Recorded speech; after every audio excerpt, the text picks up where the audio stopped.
इसीलिए उसका नाम सेपरेट ब्लॉक है। आपने क्या करना है, आपके पास अगर सैलरी है, आपके पास अगर कैपिटल गेन है, आपके पास अगर इनकम फ्रॉम बिजनेस है, आपने सारी चीज़ें अपने अपने हेड्स में लेके जानी है और उसको टोटल इनकम निकालनी है। टोटल इनकम के बाद आपने टैक्सेबल इनकम निकालनी है, डिडक्टेबल अलाउंसेस वगैरह माइनस करके। और अगर डोनेशन की कोई स्ट्रेट डिडक्शन है क्लॉज 61 वाली, वो भी माइनस करके। फिर टैक्सेबल इनकम पे आपने देखना है कि जी ये सैलरीड केस है या नॉन सैलरीड है, 75% वाली कंडीशन। ठीक है, फिर आपने वो वाले रेट्स लगाने हैं। अगर सैलरीड है तो सैलरीड के रेट्स लगाने हैं, अगर नॉन सैलरीड है तो नॉन सैलरीड के रेट्स लगाने हैं। उसके बाद आपने क्या करना है कि इनकम फ्रॉम प्रॉपर्टी अगर सेपरेट ब्लॉक में टैक्स हो रही है तो फिर उसको आपने लेना है, इनकम कितनी है उसमें से कोई डिडक्शन माइनस नहीं करनी, और उसको आपने सेपरेट ब्लॉक वाला रेट लगाना है, और उसका जो टैक्स बनेगा वो आपने अपना जो बाकी नॉर्मल टैक्स बनाया होगा उसमें ऐड कर देना है। तो इस तरह आपका ये सॉल्व होगा। ठीक है yes sir sir, clear. Sir ये जो डिडक्शन में अनपेड रेंट वाली प्रोविजन है सर, इसका ओवरव्यू दे दो, मुझे भूल गई है। अनपेड रेंट वाली प्रोविजन। अनपेड रेंट क्या होता है? देखें, पहली बात, रेंट टैक्स टैक्सेबल होता है किस बेसिस पे? रेंट टैक्सेबल होता है, रेंटल इनकम टैक्सेबल होती है रिसीट पे या एक्रूवल पे, ये बताएं।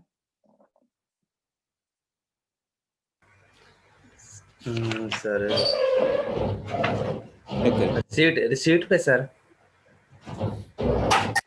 नहीं, income from property, rent received और रिसीवेबल, ये वर्डिंग है लॉ की। Income from accrual property yes tax होती है बेसिस accrual पे। हाँ, अब अक्रूवल बेसिस पे सर। अगर तो होती ना रिसीट पे टैक्सेबल, अनपेड रेंट का कोई कॉन्सेप्ट ही नहीं होना था, क्योंकि मैंने तो टैक्स ही वो कराना था जो मुझे रिसीव होना था। अब मसला ये है कि ये टैक्स होती है एक्रूवल पे। एक्रूवल पे टैक्स होती है तो इसका मतलब ये कि जो मुझे एट टाइम्स रेंट रिसीव भी नहीं भी हुआ, मैंने वो भी टैक्स करवा दिया। समझ आई? Yes sir. अब मुझे कोई चीज रिसीव नहीं हुई और मैंने टैक्स करा दी, और कल को वो मुझे रिसीव ही ना हो, तो क्या मेरे साथ ज्यादती नहीं होगी? क्या मुझे उसको, मैंने ज्यादा टैक्स नहीं पे कर दिया? Yes sir. मैंने बिल्कुल कर दिया। तो इसलिए लॉ ने इंट्रोड्यूस किया अनपेड रेंट का कॉन्सेप्ट। ठीक है, कि अगर आपका अनपेड रेंट है, यानी कि आपको जो रेंट मिला ही नहीं है, अनपेड है, आपने रिसीव नहीं किया, आपने उसको एक्रूवल पे टैक्स करा दिया हुआ है तो आप उसकी डिडक्शन क्लेम कर सकते हैं अगर आप एनटीआर में जा रहे हैं। ठीक है, तो रीजनेबल ग्राउंड्स हैं अगर कि जी आपका रेंट अनपेड था, तो आपको अनपेड रेंट की डिडक्शन मिलेगी। उसकी कंडीशंस क्या थी? कंडीशंस थी कि जी उसकी टेनेंसी बोनाफाइड होनी चाहिए, वैलिड रेंटल एग्रीमेंट होना चाहिए, यानी कि कोई फेक रेंटल एग्रीमेंट नहीं होना चाहिए। ठीक है, इसी तरह आपने अपने एंड में पूरी कोशिश कर ली हो कि आपने जो टेनेंट है उससे प्रॉपर्टी विकेट करवा ली हो। ठीक है, और वो टेनेंट कोई और प्रॉपर्टी होल्ड नहीं कर रहा आपकी। ठीक है, या फिर आपने yes sir. Legal proceedings initiate कर दी हो, या फिर आपको अ, आपके पास कोई रीजनेबल बेसिस है कि जी लीगल प्रोसीडिंग्स का कोई फायदा है। ठीक है, और इसके ऊपर आपने पहले से टैक्स दिया, इसकी 3-4 कंडीशंस हैं जो आपकी जब मीट होंगी तो फिर आप इनकम फ्रॉम प्रॉपर्टी एनटीआर में से इसकी डिडक्शन क्लेम कर लेंगे। तो ये है जी जनाब सर, ओके। स्टोरी। ठीक है, और क्वेश्चंस?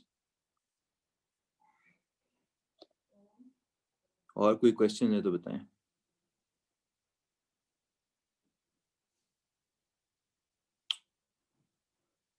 आज हमने नया टॉपिक स्टार्ट करना है और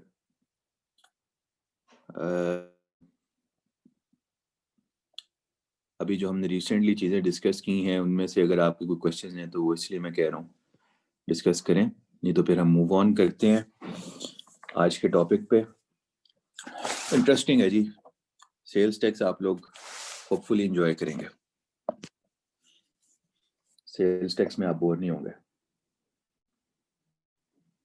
ये ना इस तरह के जो टॉपिक्स होते हैं, इस तरह के जो सिलेबस का जो पोर्शन होता है ना, ये स्टूडेंट के लिए एक ब्लेसिंग है। जैसे ये सेल्स टैक्स है, ये आपके लिए पेपर पास करने का एक की है, शॉर्टकट है पेपर पास करने का, जिसकी वेटेज तो रिलेटिवली ज्यादा होती है, ठीक है, और इसका सिलेबस कंटेंट बहुत थोड़ा होता है। तो 3 सर ये चैप्टर पहले हैं। हाँ जी,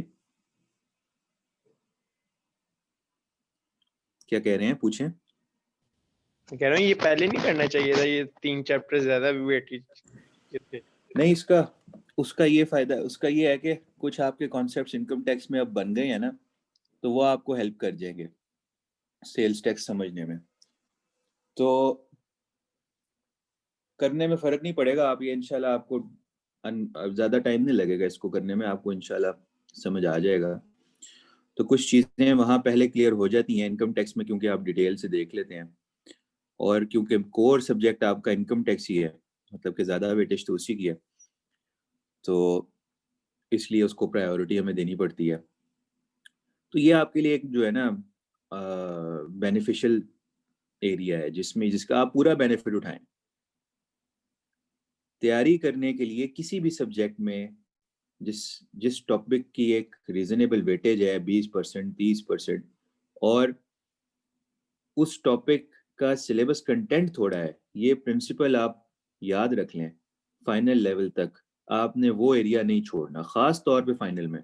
यहाँ तो सिलेबस छोटे छोटे हैं, ये तो सिलेबस कुछ है ही नहीं उसके आगे जो फाइनल का सिलेबस होता है। वहां जाके लग पता जाता है बंदे को कि सीए है क्या। पहले हमें लग रहा होता है सीए मुश्किल, सीए मुश्किल, सीए मुश्किल। इंटर वाला सीए तो कुछ भी नहीं है उसके आगे, इंतहाई आसान है उसके आगे जो फाइनल का सीए है। वो सिलेबस का आपको कुछ ना समझ ही नहीं आता कि ये एंड किधर होना है जाके। एग्जामिनर को खुद नहीं पता होता कि सिलेबस की लिमिट्स क्या है, जिस तरह उसने सिलेबस डिफाइन किया होता है। तो वहां पे फिर यही होता है कि आपको फाइनल लेवल पे जाके एट टाइम्स कोई चीजें आपको बस रन थ्रू करनी होती हैं। हर चीज आप उसमें तैयार नहीं कर सकते 100%। जैसे कॉर्पोरेट लॉज का पेपर है, तो उसकी की ही ये होती है कि जी यार ये वाला टॉपिक है, इसमें एग्जामिनर ने ये वेटेज रखी हुई है, इनको तो अच्छी तरह कर लो। ये वाले टॉपिक्स इतने ज्यादा हैं और इनकी वेटेज थोड़ी है, इनको रन थ्रू कर लो। ठीक है, 10% वेटेज, मुझे याद है अभी भी कॉर्पोरेट लॉ के केस में 10% वेटेज कितने ही सारे छोटे छोटे लॉज की थी, बेशुमार लॉज थे, सारे आप कर नहीं सकते थे, स्लिप उनका कंटेंट बहुत ज्यादा था। उनमें से भी हिस्ट्री देखते हुए कि जी एग्जामिनर कौन से ज्यादा टेस्ट करते हैं, हम वो कर लेते थे, बाकी छोड़ देते थे, हो ही नहीं सकते थे। इसी तरह उसके अलावा कोई 15%, 15-20% वेटेज कुछ ऐसे एरिया की थी जिसका सिलेबस कंटेंट थोड़ा था, ठीक है, लेकिन उसकी वेटेज ज्यादा थी। वो थे आपके मुफ्त के नंबर। ऑडिट के अंदर एक एथिक्स का पूरा सेपरेट टॉपिक है, एक सेपरेट बुक है एथिक्स की, फाइनल में आप देखेंगे वो किताब। पता नहीं अभी उन्होंने इस लेवल पे डाली है कि नहीं, तो वो भी इसी तरह थे मुफ्त के नंबर। तो ये है सेल्स टैक्स। इनकम टैक्स में आपके लिए, आपके टैक्स के सब्जेक्ट में, प्रिंसिपल्स ऑफ टैक्सेशन के सब्जेक्ट में आपके लिए है सेल्स टैक्स, जिसको आप फोकस करना है। प्लस अब जैसे सेल्स टैक्स और फिर हमने कॉन्स्टिट्यूशनल प्रोविजंस और एथिक्स वगैरह देखने हैं, तो ये जनाब इसके लिए, इसकी आपके लिए इम्पोर्टेंस काफ़ी है। तो हम सेल्स टैक्स को अब डिस्कस करने जा रहे हैं।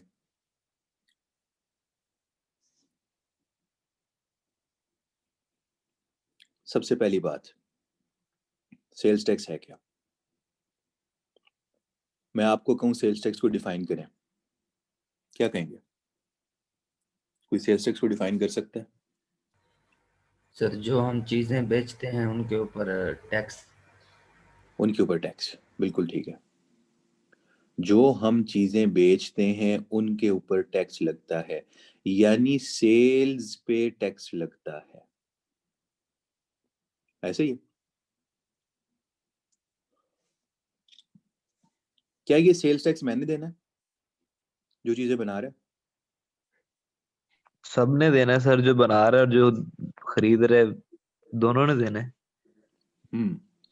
लेकिन अल्टीमेटली सेल्स टैक्स का बर्डन कौन उठाता है? Sir manufacturer. And user sir, and user. Seller को उठाना चाहिए। आप और मैं उठाते हैं जब हम बाजार जाके ब्रेड खरीदते हैं, अंडे खरीदते हैं, जूस खरीदते हैं, चॉकलेट्स खरीदते हैं, हम उठाते हैं, सारा बर्डन हम उठाते हैं। मैन्युफैक्चरर वो बर्डन हमारे पे शिफ्ट कर देता है, हमारे से रिकवर कर लेता है। उसका काम सिर्फ इतना है कि उसने मुझे सेल्स टैक्स चार्ज किया, मैंने उसको पे किया, उसने मेरे से लेके गवर्नमेंट को दे दिया, जैसे विद होल्डिंग टैक्स होता था इनकम टैक्स में। अब यहाँ मैंने आपको सिर्फ विद होल्डिंग टैक्स का कहा और आपको समझ आ गई कि विद होल्डिंग टैक्स क्या है।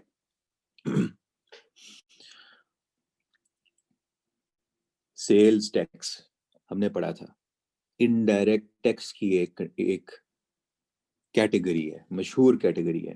पूरी दुनिया में सेल्स टैक्स है। मिडल ईस्ट में नहीं होता था, यूएई और सऊदीया में नहीं होता था। 2018 में उन्होंने भी 5% सेल्स टैक्स, जिसको वैट कहते हैं, world wide VAT, value addition tax, या हमारी टर्मिनोलॉजी में सेल्स टैक्स लगा दिया, ठीक है। जिसके लिए उन्होंने पाकिस्तान से भी लोगों को हायर किया। उनके अपने पास तो एक्सपर्ट्स थे नहीं, हमारी फर्म से भी लोग गए, बहुत अपॉर्चुनिटीज निकली। मेरे पास भी थी अपॉर्चुनिटी कि मैं चला जाऊं। एक मेरा कोलीग गया PwC रियाद में, वो अभी भी उधर ही है, बल्कि दो बैठे हुए हैं। फिर एक बंदा, एक अच्छा बंदा चला जाए, उसकी कोशिश होती है कि वो और बंदों को भी ले आए। आप लोग जब प्रोफेशन में जाएंगे तो ये चीज़ याद रखिएगा कि जब आपको कहीं अच्छी जॉब मिले तो आपने अपने बाकी लोगों को नहीं भूलना। इंडियंस में ये चीज़ बहुत ज़्यादा है। ये लोग जॉब्स पे जाते हैं, दुबई में इनको जॉब मिलती है, एक जाता है और पीछे से 3 और लेके आता है। लेकिन हम लोगों में ये चीज़ कम है, पाकिस्तानियों में। हमारा एक बंदा जाता है, वो कहता है बस मैं बैठा रहूं और कोई ना आए। तो ये तो मैं आपको खैर एक प्रैक्टिकल बात बता रहा हूँ। तो इसी तरह सेल्स टैक्स के लिए उन्होंने हमारे से लोगों को हायर किया। सेल्स टैक्स एक ऐसा टैक्स है जो कि हर कोई पे कर रहा है, हर कोई पे कर रहा है। आपके मोबाइल फ़ोन के ऊपर सेल्स टैक्स लगा हुआ है। 19.5% पंजाब में आपके टेलीकम्युनिकेशन सर्विसेज के ऊपर सेल्स टैक्स है। वो ये वाला सेल्स टैक्स लॉ नहीं है। जो सेल्स टैक्स लॉ हम पढ़ने जा रहे हैं ये मेनली गुड्स से रिलेट करता है। Sales tax act 1990, sales tax act 1990 जो आपके सिलेबस में है, सेल्स टैक्स एक्ट 1990। और एक सेकंड,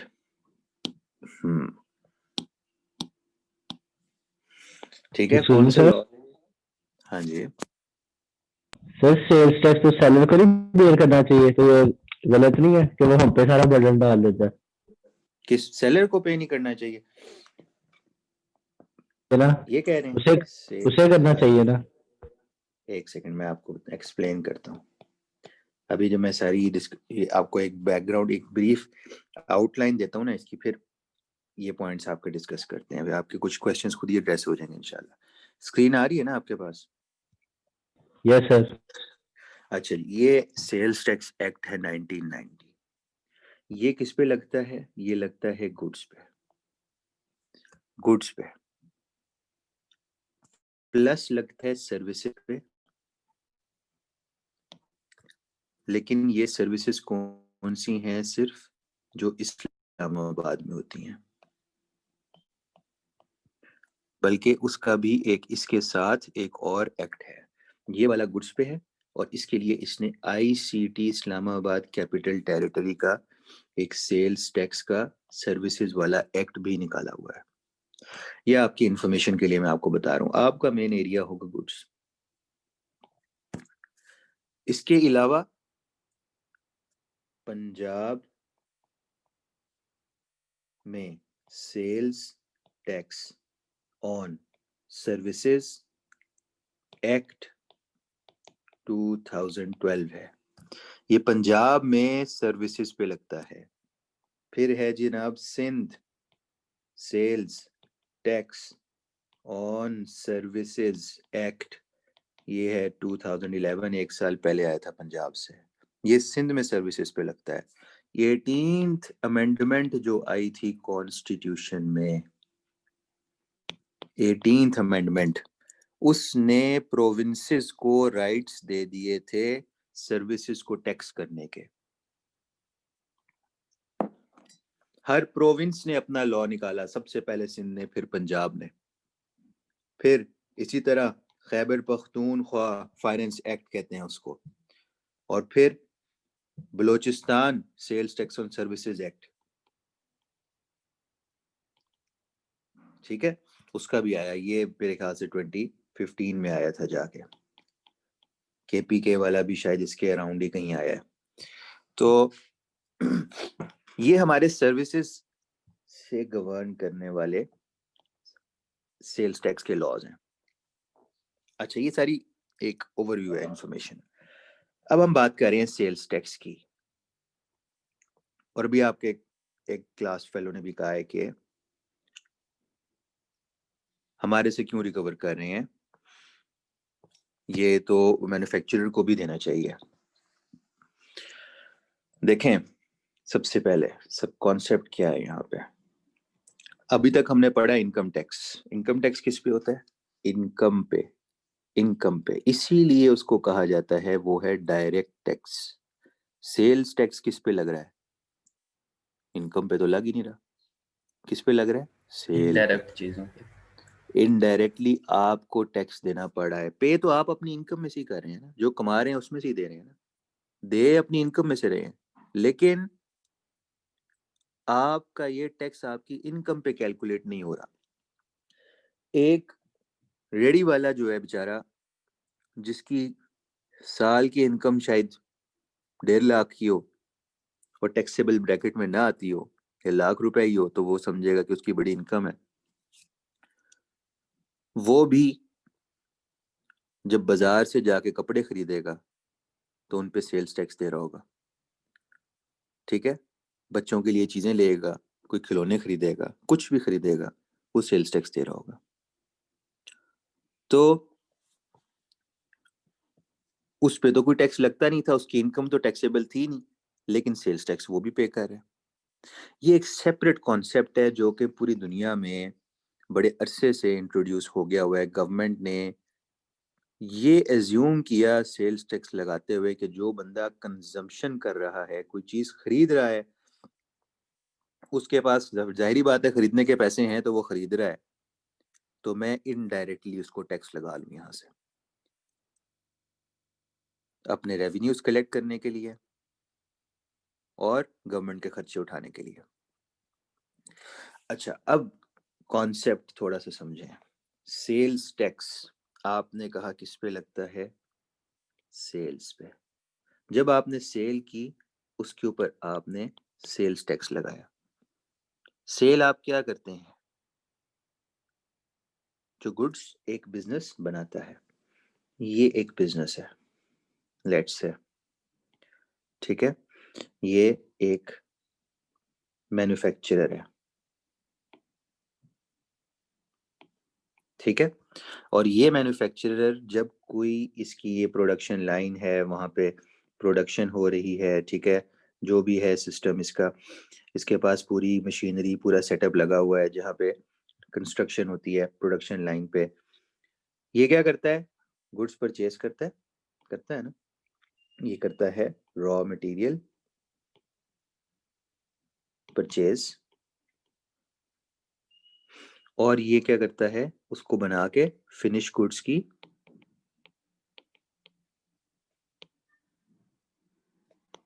सेल करता है। अभी हमने पढ़ा सेल्स टैक्स लगता है सेल पे। क्या रेट है सेल्स टैक्स का? गुड्स का 17% इस वक्त पूरे पाकिस्तान में गुड्स पे स्टैंडर्ड रेट है 17%। कहीं पे कम हो जाता है, कहीं पे ज्यादा भी है, बट स्टैंडर्ड रेट इज 17%। अब ये मैन्युफैक्चरर जब गुड्स सेल करता है तो उसके ऊपर 17% सेल्स टैक्स लगाता है। तो अगर इसने कोई चीज बेची 100 रुपीज की, तो इस 100 के ऊपर इसने लगाया इंटू 17%, और इसने क्या किया, 17 रुपीज इसमें सेल्स टैक्स निकाला। तो चीज की जो प्राइस थी वो 100 थी, उसमें प्लस कर दिया 17, तो इसकी प्राइस बन गई 117 रुपीज, जिस पे इसने इसको बेचा। 100 रुपीज इसने अपनी जेब में डाले, 17 रुपीज इसने उठा के गवर्नमेंट को दे दिए। लिए कितने? 117। ये है जनाब सेल्स टैक्स। ये सेल्स के ऊपर लग रहा है, वो सेल जो ये मैन्युफैक्चरर गुड्स बना के कर रहा है। जो गुड्स मैन्युफैक्चरर बना रहा है वो इस बिजनेस का क्या है? इस बिजनेस का वो क्या है? इस बिजनेस का वो आउटपुट है। इस बिजनेस में से, इस प्लांट में से, इस फैक्ट्री में से बन के जो निकल रहा है वो फिनिश्ड गुड्स, उन फिनिश गुड्स की सेल हो रही है ना, और उन फिनिश गुड्स पे सेल्स टैक्स लग रहा है। तो हम ये कह सकते हैं कि ये फिनिश गुड्स इस बिजनेस का क्या थे? आउटपुट थे। इन अदर वर्ड्स, मैन्युफैक्चरर जो सेल करके उस पर टैक्स लगा रहा है वो उसको कहता है ये कौन सा सेल्स टैक्स है? ये आउटपुट सेल्स टैक्स है। आउटपुट टैक्स भी कह सकते हैं, आउटपुट सेल्स टैक्स भी कह सकते हैं। ये था वो 17 रुपए, आउटपुट सेल्स टैक्स। ये 17 रुपए जो इस मैन्युफैक्चरर ने अपने 100 रुपए की चीज पे लगाए और लेके क्या किया? गवर्नमेंट को दे दिया। समझ आ रही है? Yes sir. Clear? Yes sir. अब मुझे ये बताएं कि ये मैन्युफैक्चरर जो बेचारा बैठा हुआ है, ये चीजें खरीद भी तो रहा था ना, ये रॉ मटेरियल ले भी तो रहा था ना किसी ना किसी से। तो जिससे ये रॉ मटेरियल खरीद रहा था, वो जो इसको बेच रहा था, वो भी तो सेल कर रहा था। वो भी तो सेल कर रहा था कि नहीं? Yes sir. वो भी तो सेल्स टैक्स लगाएगा कि नहीं? Yes sir. इसका मतलब ये हुआ कि अगर इसने एक रॉ मटेरियल 50 रुपए का खरीदा था, लेट्स से इसने 50 रुपीज का रॉ मटेरियल खरीदा था, तो उस 50 रुपीज के रॉ मटेरियल पे इसको भी सेल्स टैक्स चार्ज किया था जिसने ये रॉ मटेरियल बेचा था। ठीक है? यहां जो सेलर था उसने ये रॉ मटेरियल बेचा इस मैन्युफैक्चरर को, और उस सेलर ने 50 रुपए की प्राइस फिक्स की हुई थी। उसने क्या किया? उसने कहा कि ठीक है 50 रुपए मेरी प्राइस है, मैंने भी तो 17% टैक्स लगाना है। उसने 17% लगाया, ये बना 50 प्लस 8.5, तो ये बना ₹58.5। अब मैन्युफैक्चरर को टैक्स लग गया कि नहीं लगा? लग यस गया। सर। जैसे मैन्युफैक्चरर चीजें बना के बेच रहा है और आगे सेल्स टैक्स लगा रहा है, ऐसे ही उसने खरीदनी भी है। और सेल्स टैक्स अगर सेल पे लगता है तो जो मैन्युफैक्चरर की सेल है वो उस पे भी लगता है, और जो मैन्युफैक्चरर को सेल कर रहा है उस पे भी लगता है। No confusion? ठीक है? अच्छा जी, ये रॉ मटेरियल क्या था? ये इस बिजनेस का इनपुट था जो इस बिजनेस में आ रहा था, जिससे ये बिजनेस चल रहा है, जिससे ये फैक्ट्री चल रही है। ये गुड्स इनपुट होते हैं इस बिजनेस में, ये रॉ मटेरियल इनपुट होता है इस बिजनेस में, यहाँ होती है मैन्युफैक्चरिंग, और यहाँ से ये आउटपुट होता है फिनिश गुड्स बन के, और कस्टमर को सेल होता है या डिस्ट्रीब्यूटर को सेल होता है। अच्छा जी, तो ये क्योंकि इनपुट था, ये रॉ मटेरियल इस बिजनेस का इनपुट था, तो हम इसको कहेंगे ये इनपुट सेल्स टैक्स है जो मैं अपनी परचेजेस पे दे रहा हूं। कितना है इनपुट सेल्स टैक्स? ये 8.5 रुपीज है। ये 8.5 रुपीज इसको चार्ज हुआ, और इससे इस मैन्युफैक्चरर से सेलर ने लिया, और सेलर ने भी लेके इससे किसको दे दिया? गवर्नमेंट को। और मैन्युफैक्चरर ने भी जैसे आगे सेल की थी तो 17 रुपए इसने लिए थे, किसको दिए थे? गवर्नमेंट को। सेल्स टैक्स है गवर्नमेंट का। लेकिन जब इसने परचेज की थी तो इसको भी सेल्स टैक्स पड़ा था, तो सेलर ने इसको चार्ज किए थे ये 8.5 रुपीज, और इसने भी लेके गवर्नमेंट को दे दिए थे। अब हमारा क्लाइंट अगर मैन्युफैक्चरर है, यहाँ पे हमारा क्लाइंट अगर ये है, तो ये हमारा क्लाइंट एक तरफ आउटपुट टैक्स पे करता है। किस पे? अपनी सेल पे, अपने आउटपुट पे। आउटपुट क्या होता है? जो सेल होती है। स्टूडेंट्स को यही नहीं याद रहता आउटपुट टैक्स कौन से वाला था और इनपुट टैक्स कौन से वाला था। आउटपुट टैक्स वो है जो आपके आउटपुट पे है, इस तरह याद कर लें, सिंपल। इनपुट टैक्स किस पे है? जो आपके इनपुट पे है। आपका आउटपुट क्या है? जो आप बना के बेच रहे हैं। आपका इनपुट क्या है? जो जिसको आप परचेज करके, जिसको यूज करके आप अपने बिजनेस में मैन्युफैक्चरिंग कर रहे हैं। सिंपल, ठीक है। तो जब आपने सेल की उस पे लगा आउटपुट सेल्स टैक्स, और जब आपने परचेज की उस पे क्या लगा? Input sales tax. Output sales tax charge करने वाला कौन? आप खुद थे। जो चीज बना के बेच रहा है उसने आउटपुट सेल्स टैक्स चार्ज किया, और इनपुट सेल्स टैक्स चार्ज कौन कर रहा था? जिससे आपने चीजें खरीदी। और पे करने वाला कौन है? वो आप है।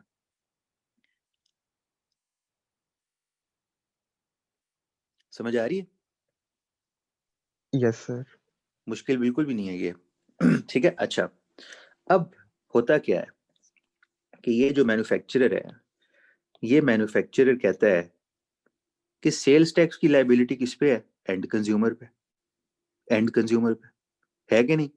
वो तो आपने और मैंने देना है। सेल्स टैक्स चार्ज होना है, ultimate liability of sales tax. Ultimately sales tax किसने पे करना है? एंड कंज्यूमर ने।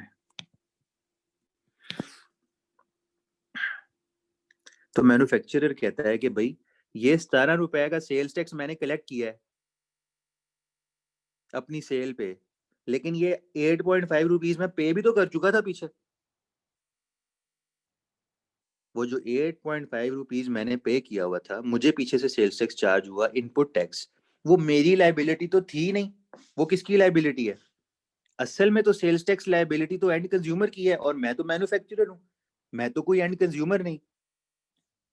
तो मुझे क्यों सेल्स टैक्स लगा रहे हैं आप? गवर्नमेंट ने कहा परेशान मत हो, तुम्हारे मसले का हल है। तुम अपनी सेल्स टैक्स रिटर्न बनाओ। हर महीने monthly sales tax return file करो, और उसमें तुम करो आउटपुट टैक्स। लिखो जितना तुमने दिया। 100 रुपए की सेल के ऊपर 17% आउटपुट टैक्स दिया।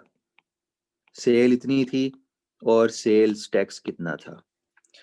उसमें से माइनस कर लो, लेस करो इनपुट टैक्स।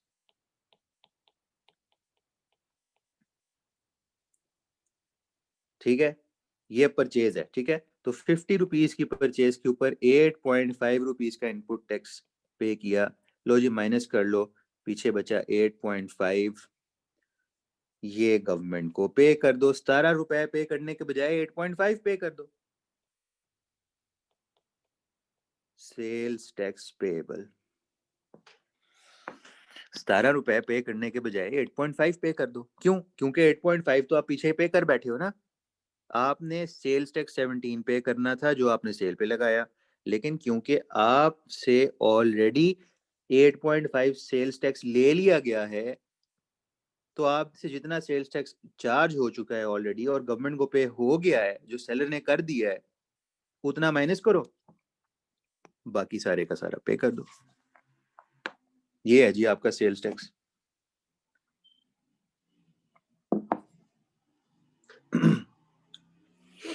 ये है एक छोटा सा न्यूमेरिकल, बिल्कुल ही छोटा सा।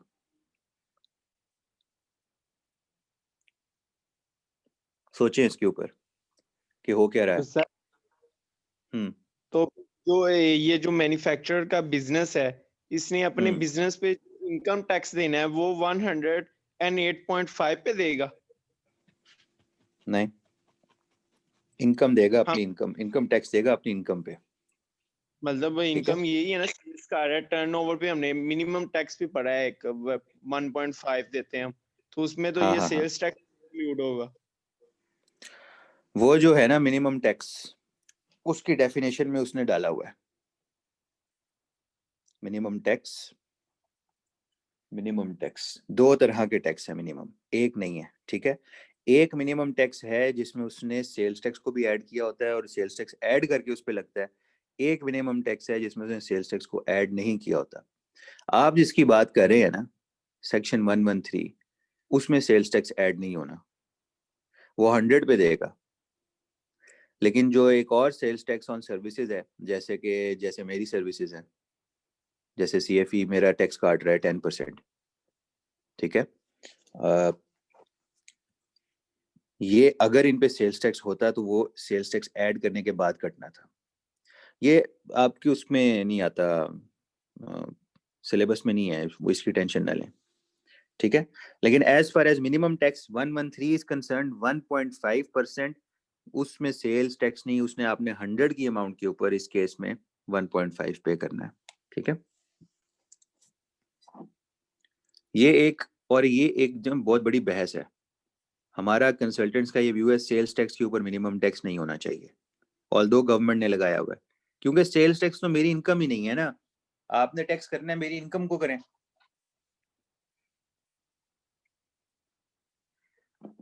ठीक है। अच्छा जी, तो इसमें कोई कंफ्यूजन या कोई चीज जो आपको समझ ना आ रही हो इस सिनेरियो में जो मैंने आपको एक्सप्लेन किया? सर एक बार रिपीट कर दें ब्रीफली, नॉर्मल सा। हाँ, मैन्युफैक्चरर ने, ओहो एक सेकंड, मैन्युफैक्चरर है एक जो कि सेल भी करता है परचेज भी करता है। सेल्स टैक्स लगता है 17% हर सेल पे। जब मैन्युफैक्चरर ने सेल की, उस पे भी सेल्स टैक्स लगा। वो सेल्स टैक्स मैन्युफैक्चरर ने लगाया सेल करते हुए, उसको चार्ज किया, कलेक्ट किया गवर्नमेंट को पे करने के लिए।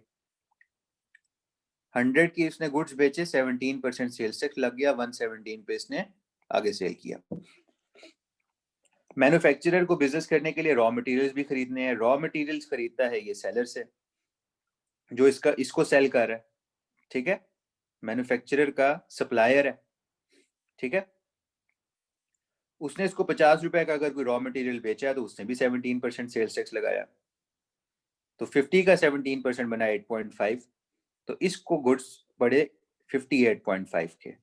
इस सेलर ने भी, जैसे इस मैन्युफैक्चरर ने ये 17 गवर्नमेंट के लिए कलेक्ट किया था, तो सेलर ने भी ये 8.5 कलेक्ट किया, इससे गवर्नमेंट को पे कर दिया।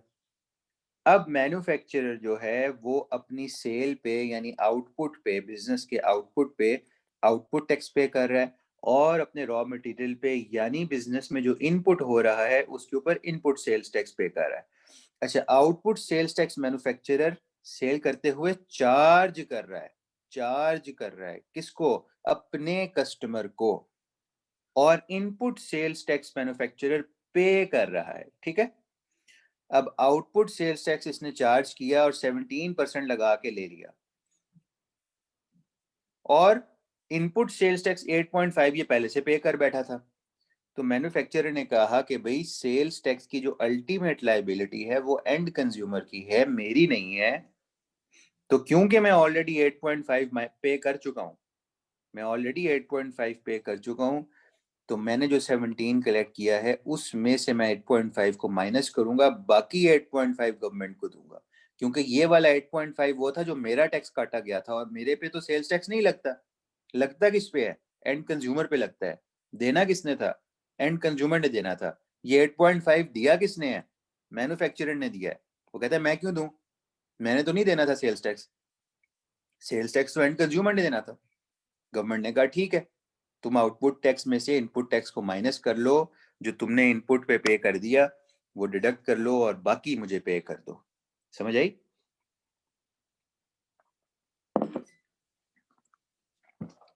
Yes sir. Yes, confusion sir. किसी को? चले, गुड। सर ये क्वेश्चन था कि इस तरह दो तरह के टैक्स नहीं हमें पे करने पड़ रहे, मतलब इनकम पे हम टैक्स दे देते हैं, वही इनकम से जो टैक्स देने के बाद जो इनकम बचती है हम उस पे फिर सेल टैक्स भी दे रहे हैं, ज्यादातर टैक्स ही गवर्नमेंट ले लेती है। हाँ तो बिल्कुल सही कह रहे हैं, ऐसे ही है, बिल्कुल ऐसे ही है। दो क्या, उससे भी ज्यादा आपको टैक्स देने पड़े, जितना ज्यादा पड़ेंगे आपको पता लगेगा उतनी ज्यादा किस्मों के टैक्स है। एफईडी एक अलहदा सब टैक्स ही अलहदा है, फेडरल एक्साइज ड्यूटी। ये जो आप बॉटल्स लेते हैं कोक की, पेप्सी की, उन पे एफईडी भी लगी होती है, और उसका रेट आप सुन के हैरान हो जाएंगे। 50% रेट है उसका, एफईडी का, जो आपकी बेवरेजेस पे लगती है। तो ये तो है ऐसे ही, बिल्कुल ऐसे ही है। मतलब एक बंदा कहता है कि यार मैंने 100 रुपये कमाए हैं, ठीक है, तो लेट्स एज्यूम कि उसकी इनकम किस रेट में, स्लैब में फॉल करती है। डिफरेंट स्लैब रेट्स हैं। अगर हाईएस्ट स्लैब में उसकी इनकम फॉल करती है तो इस वक्त 35% उसमें रेट है, ठीक है। तो 100 में से आप कह लें कि वो 35 रुपीज़ तो उसकी इनकम में से कट के उसको मिलेंगे ना, 65 उसको मिलेंगे। अब वो मार्केट चीज़ें खरीदने जाएगा जब, तो जो भी इसके पास 65 रुपीज़ जो बचे हैं वही खर्चेगा ना जाके। जब ये खर्चेगा 65 की, तो उसके अंदर जो भी चीज़ खरीदेगा उसमें 17% सेल्स टैक्स शामिल होगा। तो अगर आप 17% निकाल के इसमें से माइनस करेंगे तो बाकी जो बचेगा इफेक्टिवली वही इसके पास आया होगा, जो कि ये कुछ चीज़ उससे खरीद रहा होगा। इसी तरह जैसी सेल्स टैक्स का रेट बढ़ता है, किसी दौर में 15 होता था, फिर बड़ा अरसा 16 भी रहा, फिर 17 पे चला गया, इन्फ्लेशन एकदम से आ जाती है, क्योंकि सारी चीज़ों की कीमतें बढ़ जाती हैं। जब सेल्स टैक्स किसी चीज़ पे लगता है या रेट बढ़ता है, एकदम से इन्फ्लेशन आ जाती है। Inflation is directly linked with sales tax. आज गवर्नमेंट महंगाई कम करने का सबसे आसान तरीका गवर्नमेंट के पास क्या है? सेल्स टैक्स का रेट कम कर दे। वो अलहदा बात है कि हमारी जो बिजनेस कम्युनिटी है वो भी इस तरह के बदमाश हैं, सारे के सारे ही तकरीबन, सब तो नहीं खैर लेकिन बेशुमार, कि वो क्या करेंगे कि वो चीज़ों की कीमत कम नहीं करेंगे, टैक्स कम होगा, बाकी पैसे आपसे लेके जेब में डालेंगे। तो इनको कंट्रोल करना एक अलहदा मसला है। Yes sir. ठीक है, जब महंगाई, जब कोई टैक्स लगेगा तो वो फौरन फौरन कलेक्ट कर लेंगे, और जब कोई टैक्स कम करेगी गवर्नमेंट, कोई रिलीफ देगी, तो वो पैसे कहेंगे कि हमारी जेब में जाने। तो बहरहाल ये सारी बातें हैं, इसी तरह ही है भाई, ये हकीकत है कि इतना टैक्स है। और पाकिस्तान में तो खैर ये है, बाहर के मुल्कों में इनकम के ऊपर अप टू 45-50% तक इनकम पे टैक्स है, यूरोप के कुछ कंट्रीज में। लेकिन वो कहते हैं कि क्यों, वहाँ के लोग कहते हैं कि ये लोग हमारे से इतना टैक्स ले रहे हैं तो हमें फैसिलिटीज़ दे रहे हैं, हमारे बच्चों की एजुकेशन फ्री है, हमारा हेल्थ केयर फ्री है, हॉस्पिटल का खर्चा नहीं होता, तो वो लोग खुश हैं। जो मेरे एक दो रिलेटिव्स वहाँ हैं वो बता रहे होते हैं, तो वो खुश हैं इतना टैक्स दे के। उनको आधी सैलरी मिलती है, आधी कट जाती है, लेकिन वो कहते हैं मेरे लिए हॉस्पिटल फ्री है, मैं बच्चों की स्कूल की फीस नहीं देता। मुझे कहते हैं कि तुम देख लो, अगर तुम्हारी ये सैलरी है तो तुम इतनी बच्चों की फीस भी तो दोगे, तो मैं नहीं देता, ठीक है मेरे आधे पैसे कट जाते हैं। तो वो एक डिफरेंट अप्रोच है, ये एक डिफरेंट अप्रोच है। बहरहाल अच्छा जनाब, ये है सेल्स टैक्स का सर कॉन्सेप्ट। मेरे ख्याल से हाँ जी पूछें। सर ये सेल टैक्स है वो सेल यानी कि रेवेन्यू पे लगेगा ना? सेल पे लगेगा, बिल्कुल। तो आउटपुट रेवेन्यू सेल्स होगा टैक्स हमारा। सेल पे लगेगा। सेल करेंगे जब तब लगेगा। रेवेन्यू जिस वक्त आप रेवेन्यू पे लगेगा, ठीक कह रहे हैं, जब वो रेवेन्यू आपका बनने से पहले, जब आप उसको बिल करते हैं अपने कस्टमर को, जिस टाइम पे वो रेवेन्यू आपका क्रिएट हो रहा होता है, आप अगर बिलिंग पे रिकॉर्ड कर रहे हैं, ठीक है, उस वक्त उस पर सेल्स टैक्स लग रहा है। प्रैक्टिकली रेवेन्यू में और सेल्स टैक्स में फर्क आ सकता है। क्यों? जरूरी नहीं कि सारे का सारा रेवेन्यू आप बिल भी कर रहे हो। आप जब अकाउंटिंग में जाके आगे पढ़ेंगे तो रेवेन्यू रिकग्निशन के डिफरेंट क्राइटेरियाज होते हैं। तो कहीं पे रेवेन्यू इस बेसिस पे भी रिकग्नाइज हो रहा होगा कि भी बिलिंग हुई नहीं है और आपने उसको रिकग्नाइज कर लिया, उसको कहते हैं unbilled revenue. Long term contracts में पढ़ेंगे आप जाके। तो अगर ऐसा रेवेन्यू आ गया जो भी बिल्ड नहीं है तो उसके ऊपर सेल्स टैक्स प्रैक्टिकली नहीं लगा होगा। सेल्स टैक्स कब चार्ज हो रहा होता है? जब बिलिंग हो रही होती है। जब बिल करता है कोई तो वो सेल्स टैक्स लगा देता है, इनवॉइस करता है उस पर सेल्स टैक्स लगाता है। जब आप कोई चीज खरीदते हैं तब आप सेल्स टैक्स चार्ज कर देते हैं। ठीक है, ये है जनाब। अच्छा, इसको सेल्स टैक्स को वैल्यू एडिशन टैक्स भी कहा जाता है। क्यों कहा जाता है अभी आपको समझ आ जाएगा एक सेकंड में। ये आउटपुट टैक्स सेल थी 100 की सेल थी ना, और परचेज थी 50 की। यानी सेल ये मैन्युफैक्चरर कर रहा है 100 की और गुड्स खरीद रहा है 50 के। तो इसका क्या मतलब है? ये वैल्यू एडिशन कर रहा है 50 की। इन 50 के गुड्स में जो इसने खरीदे, 50 के गुड्स में इसने अपनी फैक्ट्री में कोई वैल्यू एडिशन की है। जो प्लांट बनाया हुआ था उसके अंदर वैल्यू एडिशन कर दी। उन गुड्स को अंदर उनको लेके कुछ उससे बना दिया, यानी उनमें वैल्यू ऐड कर दी। गुड्स में 50 के थे, इसने उसमें 50 की वैल्यू ऐड कर दी और 100 के कर दिए। ठीक है, तो ये वैल्यू एडिशन कितनी कर रहा है? 50। और सेल्स टैक्स जो अपनी रिटर्न में ये पे कर रहा है खुद से 8.5 किस पे पे कर रहा है? इस वैल्यू एडिशन पे कर रहा है। अपनी जेब से नहीं पे कर रहा, अपने कस्टमर को चार्ज कर रहा है। लेकिन पे कर किस पे रहा है?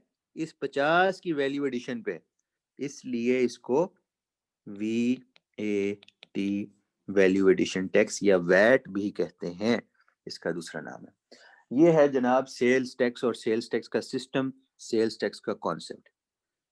अब यही गुड्स जो इसने 117 के बेचे हैं अगले बंदे की, इसके बाद आ गया जी डिस्ट्रीब्यूटर। लेट से डिस्ट्रीब्यूटर ने इससे खरीदा, उसने 117 के गुड्स उसको पड़े। ठीक है, अच्छा, असल में 100 रुपए के गुड्स थे और 17 रुपए का टैक्स था, है ना? टोटल कितने के पड़े थे इसको? 117 के। ये 17 रुपीज जो इस मैन्युफैक्चरर का आउटपुट टैक्स था, वो इस डिस्ट्रीब्यूटर का क्या बन गया? Input tax. Input tax. Well done. ये इस डिस्ट्रीब्यूटर का इनपुट टैक्स बन गया, यानी कि ये इसका इनपुट टैक्स है। ये हम कह रहे हैं सेल्स टैक्स, ये हम कह रहे हैं वैल्यू ऑफ सप्लाई। अच्छा जी, अब डिस्ट्रीब्यूटर साहब ने क्या किया? उसने ये गुड्स पकड़े और आगे जाके रिटेलर को बेचे। ठीक है, ये डिस्ट्रीब्यूटर ने परचेज किए थे इतनी अमाउंट पे। एक सेकेंड इसको ऊपर कर दें। डिस्ट्रीब्यूटर की परचेज ये थी। अब डिस्ट्रीब्यूटर की सेल अगर लेट से वो करता है 110 पे, 10 रुपए ऐड करता है वो। ठीक है, तो 110 पे जब उसने सेल की तो उस पे 17% लगाएं, ये बना 18.7, यानी 118.7 इंक्लूसिव ऑफ सेल्स टैक्स बन जाता है। अब ये डिस्ट्रीब्यूटर का क्या है? 18.7 आउटपुट टैक्स। ठीक है, तो इसकी रिटर्न कैसे बनेगी? आउटपुट इसका 18.7 सर माइनस कर देंगे ये 128.7 नहीं होगा? 128.7। हाँ 128.7। तो इसकी रिटर्न कैसे बनेगी? 18.7 माइनस 17.0, यानी 1.7 का सेल्स टैक्स किस पे दे रहा है? अपनी वैल्यू एडिशन पे। लेकिन किसको चार्ज कर रहा है? जो अपनी सेल पे चार्ज कर रहा है। अब ये सेल कर रहा है लेट्स से किसको? रिटेलर को। तो रिटेलर की परचेज क्या थी? जो डिस्ट्रीब्यूटर की सेल थी। डिस्ट्रीब्यूटर के लिए जो आउटपुट टैक्स था वो रिटेलर के लिए इनपुट बन गया, इनपुट टैक्स हो गया। Retailers input tax. और रिटेलर ने कहा कि जी मैंने इसको 113 रुपए का बेचा है जी मार्केट में, लेट से 113 रुपए, ठीक है, और उसके ऊपर इसने इसको लगाया जी 17%, ये बन गया 19.21, ठीक है, 113। अब ये आपने खरीदा जाके 132.21 का, तो ये रिटेलर ने, ये वाली अमाउंट रिटेलर का आउटपुट टैक्स है।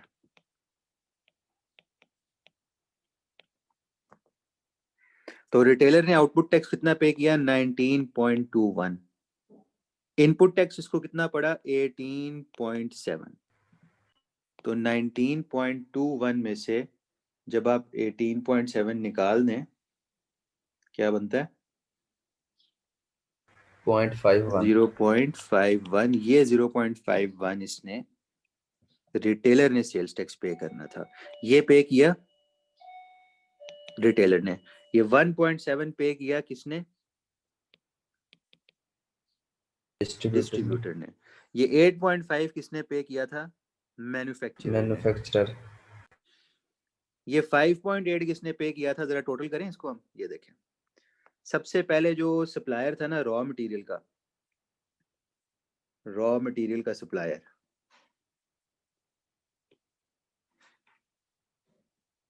रॉ मटेरियल का जो सप्लायर था उसने सेल्स टैक्स पे किया था 8.5। उसके बाद आया मैन्युफैक्चरर। ये सप्लायर रॉ मटेरियल का कैसे था? उसने 50 रुपए की सेल की, ठीक है, उसने पूरा 8.5 पे किया। मैन्युफैक्चरर ने कैसे सेल्स टैक्स पे किया? मैन्युफैक्चरर का आउटपुट कितना था? 17, इनपुट कितना था? 8.5, ठीक है, तो 17 का आउटपुट था मैन्युफैक्चरर का, 17.0 माइनस इनपुट था 8.5, तो इसने 8.5 पे कर दिया। यानी रॉ मटेरियल के सप्लायर ने भी 8.5 दिया, मैन्युफैक्चरर ने भी 8.5 दिया, क्योंकि वो भी 50 के ऐड करके दे रहा था। हम अज्यूम करते हैं वो 0 से काम कर रहा था, अज्यूम कर रहे हैं, ठीक है, तो मैन्युफैक्चरर भी 50 की एडिशन कर रहा था। अच्छा, उसके बाद आया डिस्ट्रीब्यूटर। डिस्ट्रीब्यूटर ने क्या किया? डिस्ट्रीब्यूटर ने सेल्स टैक्स कितना पे किया? ये हमने किया हुआ यहाँ पे 18.7 माइनस 17.0, इसने पे किया जी 1.7। अब आया रिटेलर, ये गुड्स अब रिटेलर के पास आ गए। रिटेलर ने जी 19.21 माइनस 18.7 यानी 0.51 का पे किया। इसको जरा हम टोटल करें, क्या बनता है? 19.21 8.5 प्लस 8.5 17 हो गया, प्लस 1.7 19.21 19.21 19.21 क्या था?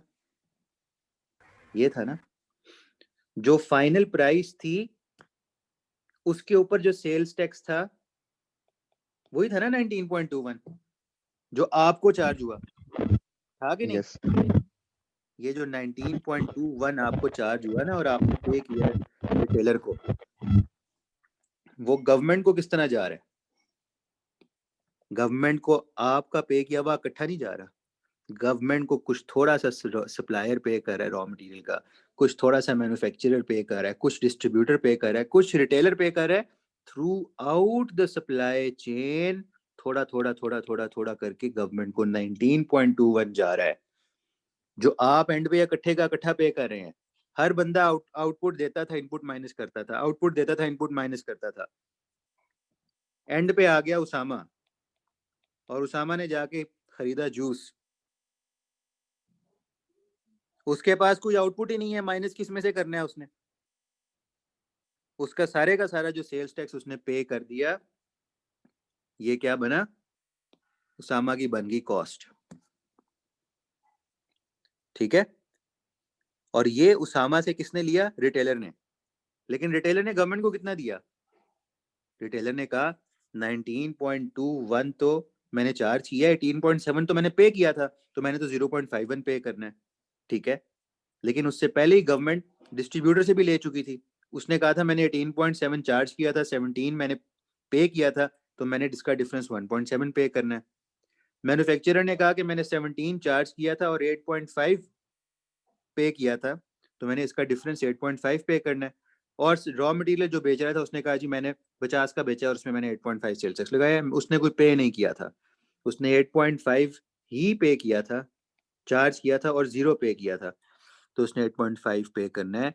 तो गवर्नमेंट को ये सप्लाई, ये सेल्स टैक्स 19.21 का पूरी चेन में डिस्ट्रीब्यूट होके थोड़ा थोड़ा करके हर बंदा पे करेगा, लेकिन वो हर बंदा अपना बर्डन अगले पे शिफ्ट कर देगा, अगले पे शिफ्ट कर देगा, और एंड में बर्डन सारे का सारा आएगा उसामा के ऊपर।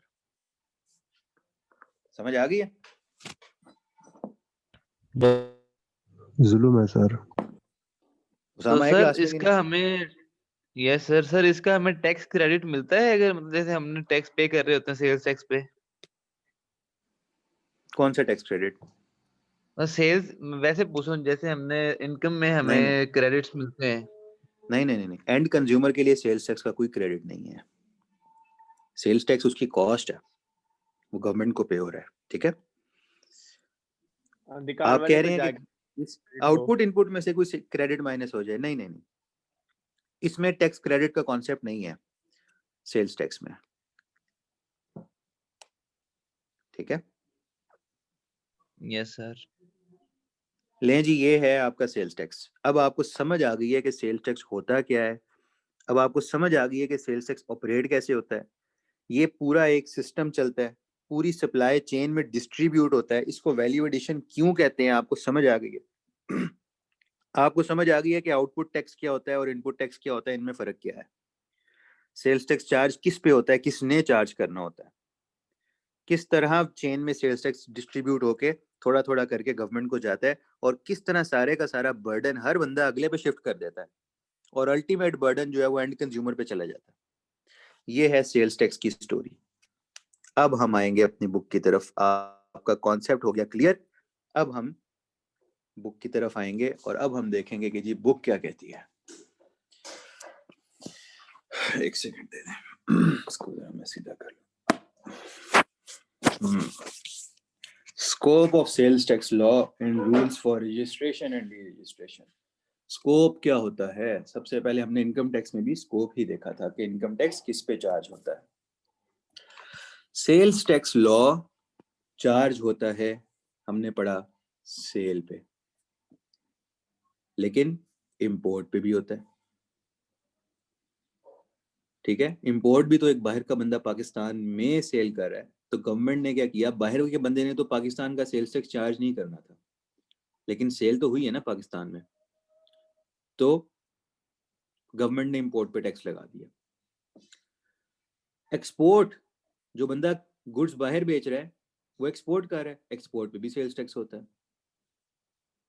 कुछ ऐसे सेल्स टैक्स हैं जो कि आप नहीं देखेंगे, कॉन्सेप्चुअली बता रहा हूँ, वो प्रोडक्शन या मैन्युफैक्चर पे भी हो जाते हैं या कंजम्पशन ऑफ गुड्स पे भी होते हैं, लेकिन ये आपके लिए रेलेवेंट नहीं होंगे, ठीक है? अच्छा जी, अब हमने बात की थी सेल्स टैक्स एक्ट 1990 की। हमने कहा हमारे लिए भी रेलेवेंट है सेल्स टैक्स एक्ट 1990। ये पूरे पाकिस्तान पे अप्लाई होता है, ये एक फेडरल लॉ है, फेडरल गवर्नमेंट का लॉ है, फेडरल गवर्नमेंट के अंडर आता है, यानी कि पूरे पाकिस्तान पे एप्लीकेबल है। ये सिर्फ किसी प्रोविंस का नहीं है, मैंने आपको प्रोविंसेस के लॉज के नाम अलहदा से बता दिए, ठीक है? तो ये जो गुड्स हैं ये पूरे पाकिस्तान के लिए ये लॉ लगता है। पाकिस्तान में क्या आता है? सब कुछ, सारे प्रोविंसेस आ गए चारों, ठीक है? उसके बाद इस्लामाबाद आ गया, और उसके बाद जो हमारी दूसरी टेरिटरीज हैं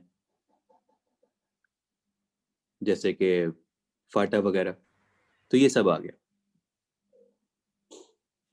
okay.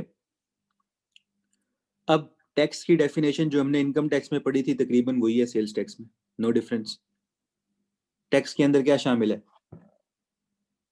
Tax, additional tax, default surcharge, fine, penalty, fee imposed under this act या any other sum payable under the provisions of this act or rules made there under, ये है टैक्स, ठीक है? ये है टैक्स। अगर कोई फाइन या पेनल्टी आपको पे करनी पड़ जाए वो भी टैक्स है। कोई डिफॉल्ट सरचार्ज करना पे करना पड़ जाए वो भी इस लॉ के लिए टैक्स है, यानी वो टैक्स की कैटेगरी में फॉल करेगा। और टैक्स को कलेक्ट करने की जो प्रोविजंस होंगी वो किसी डिफॉल्ट सरचार्ज, किसी पेनल्टी वगैरह को कलेक्ट करने पे भी उसी तरह एप्लीकेबल होंगी। अब सेल्स टैक्स में डेफिनेशंस काफ़ी सारी छोटी छोटी हैं और ये थोड़ी सी बड़ी भी हैं, कुछ कुछ छोटी भी हैं, लेकिन ये इंपॉर्टेंट बहुत हैं। और जाहिर बात है डेफिनेशंस के बगैर तो कोई भी आपका कॉन्सेप्ट, कोई भी आपका लॉ ऑपरेट ही नहीं कर सकता। हर बंदा ये डिस्प्यूट कर देगा। जी, सर ये सर चार्ज का क्या मतलब होता है? चार्ज डिफॉल्ट सरचार्ज जैसे हमने इनकम टैक्स में पढ़ा था कि जब कोई लेट पेमेंट करता है तो उस पर 12% इनकम टैक्स में जैसे इंटरेस्ट होता है उसी तरह ये डिफॉल्ट सरचार्ज पे करना पड़ता है। ठीक है, किसी ने टैक्स पे करना था 30 सितंबर को, उसने पे किया 31 दिसंबर को, तो गवर्नमेंट कहेगी ठीक है टैक्स तो ले आओ, इसके साथ अक्टूबर नवंबर दिसंबर 3 महीनों का मुझे 12% एडिशनल सरचार्ज पे करो अपने टैक्स के ऊपर चार्ज करके। जैसे इंटरेस्ट होता है ये सरचार्ज वैसे ही होता है। ठीक है, इनकम टैक्स में भी सेम कॉन्सेप्ट था। अच्छा जी, तो डेफिनेशंस में आपको बता रहा था कि हर जगह इंपॉर्टेंट है, वरना लड़ाई पड़ी रहेगी। हर बंदा कहेगा कि जी मैं तो जो सेल कर रहा हूँ उस पर सेल्स टैक्स नहीं लगता, क्योंकि मेरी जो सेल है वो टैक्सेबल सप्लाई नहीं है। सेल्स टैक्स किस पे लगता है? टैक्सेबल सप्लाई पे। कोई एक उससे बड़ा फनकार उठ के आके कहेगा कि अच्छा भाई मेरे पे भी सेल्स टैक्स नहीं लगता, क्यों नहीं लगता? मैं जो कर रहा हूँ बिजनेस उसमें सप्लाई होती नहीं है, मैं तो सप्लाई के बगैर ही बिजनेस कर रहा हूँ। अच्छा जी, कैसे जी? सप्लाई तो ये होती है, मेरी तो सप्लाई नहीं है। तीसरा उठ के कहेगा मैं सप्लाई तो कर रहा हूँ लेकिन मेरे गुड्स एग्जैम्प्ट हैं। चौथा कहेगा कि जी मैं सप्लाई तो कर रहा हूँ लेकिन मेरे गुड्स जो हैं उन पे 0% टैक्स लगता है। टैक्स लगता है लेकिन 0% लगता है। पांचवा कहेगा कि जी मेरे पे तो लॉ में रजिस्टर होने की कोई रिक्वायरमेंट ही नहीं है, मैंने रजिस्टर ही नहीं होना। एक और उठेगा, वो कह देगा कि जी मैं तो टैक्सेबल एक्टिविटी नहीं कर रहा, तो मैंने कौन सा टैक्स देना है। ये बहस चलती रहेगी, नेवर एंडिंग स्टोरी। लॉ ने इन चीजों को इसलिए डिफाइन करना है कि वो टैक्स पेयर को सही तरह पकड़ सके। ठीक है, तो अब हमने ये डेफिनेशंस देखनी है, कॉन्सेप्ट्स क्लियर करने हैं और याद करनी है। ठीक है, कि टैक्सेबल सप्लाई है क्या। सबसे पहले आपने देखना है कि टैक्सेबल सप्लाई क्या है। जो यहाँ पे मैन्युफैक्चरर, ये सप्लायर रॉ मटेरियल का मैन्युफैक्चरर को चार्ज कर रहा था, मैन्युफैक्चरर आगे चार्ज कर रहा था डिस्ट्रीब्यूटर को, डिस्ट्रीब्यूटर रिटेलर को सेल्स टैक्स लगा रहा था, सप्लाई कर रहा था, रिटेलर आगे उसामा को सप्लाई कर रहा था। ये सारी की सारी जो सप्लाई हो रही थी, ये सप्लाई टैक्सेबल थी तो टैक्स हो रही थी ना। अगर कोई कह दे टैक्सेबल ही नहीं है तो फिर टैक्स खत्म। तो टैक्सेबल सप्लाई क्या है? Means the supply of taxable goods, वो गुड्स जो कि टैक्सेबल है, मेड बाय एन इंपोर्टर, या तो ये इंपोर्ट करके बेच रहा है मैन्युफैक्चरर।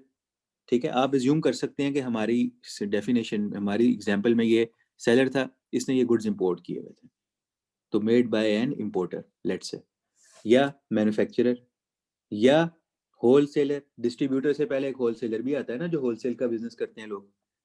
होलसेलर के साथ कोई डीलर भी शामिल हो सकता है, फिर डिस्ट्रीब्यूटर और retailer. Other than a supply of goods which is exempt, अगर कोई गुड्स सप्लाई ऑफ गुड्स जो कि एग्जेम्प्ट है, और एग्जेम्प्ट गुड्स का एक सेपरेट स्केड्यूल है, इस लॉ के नीचे स्केड्यूल्स हैं, स्केड्यूल 3, 4, 5, 6, 7, 8, 9। तो जो स्केड्यूल इसका है 6 स्केड्यूल, वो बताता है गुड्स की एक लिस्ट है, उसके अंदर फलां गुड्स लिखे हुए हैं उसमें, ये एग्जाम्प्ट है जी, इन पे टैक्स नहीं लगना। इसके अलावा एक्सपोर्ट्स को प्रोमोट करने के लिए उनके ऊपर टैक्स 0% लगना है टैक्स, लेकिन 0% लगना है। जो एग्जाम्प्ट है उसमें तो लगना ही नहीं है।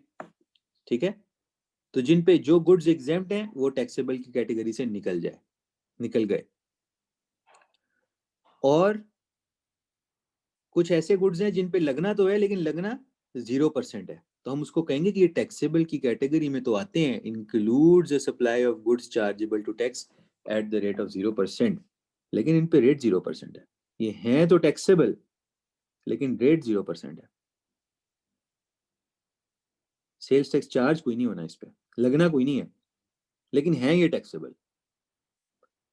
ठीक है, तो टैक्सेबल सप्लाई क्या है? Taxable supply means the supply of taxable goods made by an importer, wholesaler, manufacturer, dealer, distributor, retailer, other than a supply of goods which is exempt under section 13. Schedule 6 है, section 13 है। ठीक है, exempt sales का, and includes the supply of goods chargeable to tax at the rate of 0%, यानी जो goods मेरे 0% पे tax होने हैं, जैसे मैंने आपको बताया एक्सपोर्ट्स का केस है, एक्सपोर्ट्स 0% पे चार्जेबल टू टैक्स होती हैं, वो टैक्सेबल तो हैं, एग्जेम्प्ट नहीं है, टैक्सेबल तो हैं, लेकिन उनका रेट गवर्नमेंट ने 0% रखा हुआ है। ये दो फर्क बातें हैं, इनको आगे हम और डिटेल से भी एक्सप्लोर करेंगे अभी। ठीक है, तो लें जी, उसने अब इस टैक्सेबल सप्लाईज की डेफिनेशन में से काफी सारे सवाल निकाल दिए, और ये एक अच्छा तरीका होता है चीज को समझने का, याद करने का, जिस तरह ये पैटर्न बुक में इनकम टैक्स में भी इन्होंने फॉलो किया हुआ। हाँ जी, कुछ कहने लगे थे? कोई क्वेश्चन किसी ने करना था? No sir. अच्छा, तो अब इसने इसमें से कुछ ये कह रहे हैं ये मैन्युफैक्चरर, होलसेलर, ये इनके लिए एग्जाम्प्ट होगा जो टैक्स, वो अल्टीमेटली एग्जाम्प्ट होगा कंज्यूमर के लिए। तो ये फिर इनको कोई फर्क नहीं पड़ता ना कि एग्जाम्प्ट हो या कुछ भी हो, देना हाँ, तो इनको कंज्यूमर सिर्फ नहीं। हाँ, इनको सिर्फ ये फर्क पड़ता है कि अगर ये एग्जेम्प्ट कर रहे होंगे ना, तो फिर इन्होंने जो आगे ये चार्ज कर रहे थे ना सेल्स टैक्स, ये देखे ना, मैन्युफैक्चरर ने 17% लगाया। ठीक है, इसी तरह अगर ये इंपोर्टर था तो इस इंपोर्टर ने भी इसको 8.5 लगाया, फिर डिस्ट्रीब्यूटर ने चार्ज किया, फिर रिटेलर ने चार्ज किया। इनको ये फर्क पड़ता है कि इन्होंने फिर चार्ज नहीं करना, इन्होंने फिर ये सेल्स टैक्स रिटर्न में आउटपुट टैक्स 0 दिखाना है, इनका इनपुट भी फिर 0 हो जाएगा, आउटपुट भी फिर 0 हो जाएगा। ठीक है, इनको ये फर्क पड़ता है। एंड कंज्यूमर, असल में इनकी जेब में से अभी भी कुछ नहीं जा रहा। हाँ, कुछ देर के लिए इनका कैश स्टक हो जाता है जब ये इनपुट पे कर देते हैं और आउटपुट इन्होंने लेना होता है, आउटपुट इनको मिला नहीं होता, कैश स्टक हो जाता है, लेकिन वो कैश पे रिकवर हो जाता है। अच्छा जी, अब सवाल ये उठता है कि इस टैक्सेबल सप्लाईज की डेफिनेशन को देखते हुए इसमें से बहुत सी और डेफिनेशंस निकलती हैं। सबसे पहले इसने वर्ड यूज किया है इसके अंदर सप्लाई का, ये तो सबसे पहले हमें देखना पड़ेगा कि सप्लाई क्या है, सप्लाई की अपनी डेफिनेशन है। फिर टैक्सेबल गुड्स का इसने वर्ड यूज कर दिया है, उसकी अपनी डेफिनेशन है। इंपोर्टर कौन है, मैन्युफैक्चरर कौन है, होलसेलर कौन है, डिस्ट्रीब्यूटर कौन है, रिटेलर कौन है, एग्जेम्प्ट क्या होता है, ठीक है, जीरो रेटेड क्या होता है। ठीक है, ये सारी चीजें इसने इसमें डाल दी हैं, तो इनको हमें चेक करना है। तो अब आगे उसने फर्दर इन चीजों को इलेबोरेट किया है। अब सेल्स टैक्स किस पे लगना है? सेल पे, सिंपल बात, या टैक्सेबल सप्लाई पे। सप्लाई क्या है?